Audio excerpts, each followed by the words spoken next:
This is the part 2 of the story. The thing in my baby's room says wakey wakey every 2 hours. If you haven't heard part 1, check it out and subscribe for more creepy stories like this one. I heard it this morning. I fucking heard it. My name is Tim. I'm Holly's husband. I read her post and I sent her away. Oh God, I sent Holly away. I can't believe this is happening. I received a panicked call from my wife 2 days ago when I was at work. She said it was urgent, to come home right away, and then she hung up the phone. Of course, I ran straight home. I was sure something had happened to the baby. When I walked through the door, there she was, just sitting at the kitchen table, silent. She had her cell phone on the table pointing toward the empty seat across from her. At first, I thought she'd found my gambling apps again.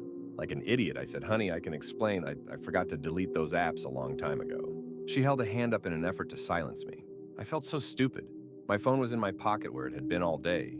I don't know why it would have been that. Although I wouldn't put it past Holly to find something out like that using only the internet and a dream of catching me in my lies.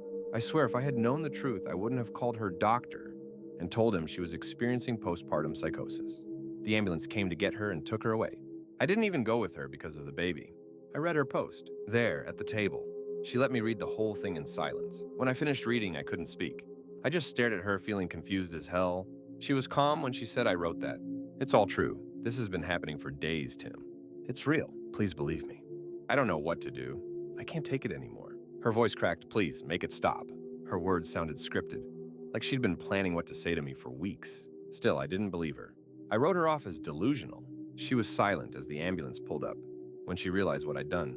The first time I heard the voice was this morning at 6 a.m. I was woken up by that awful noise coming through the monitor. Wakey, wakey, just as before. I woke in a sweat-drenched panic. When my eyes finally adjusted, I noticed the monitor was tipped over. I grabbed it as fast as I could. The monitor showed the crib, my son crying, louder than I'd ever heard him cry, and nothing else. At first, I wondered if maybe the stress of the whole experience a few days ago was just messing with my mind. Maybe I made it up. But then it happened again, 2 hours later. I had drifted off for what felt like 2 seconds, but I heard it again. Like before, I didn't see anything on the monitor. That's when I went back to my wife's post. I tried all of the things that commenters suggested.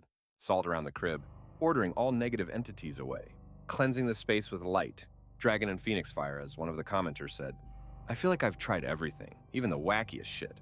The weirdest thing is that after the second time, I decided that I wouldn't go back to sleep. I'd stay up for the next 2 hours and bring the baby and crib into my room. I grabbed my hockey stick and waited it out, sat on the edge of the bed and never took my eyes off my son. I stayed awake the whole 2 hours. I didn't see it. It never came. But my son continues to wake up howling. Holly always heard it when she was asleep. I'm going to stay up for as long as I can. Please send more advice if you can think of anything. I'm thinking about calling my local church, but I don't know how my story will be received and I don't want them to take my son away from me. I'll update soon.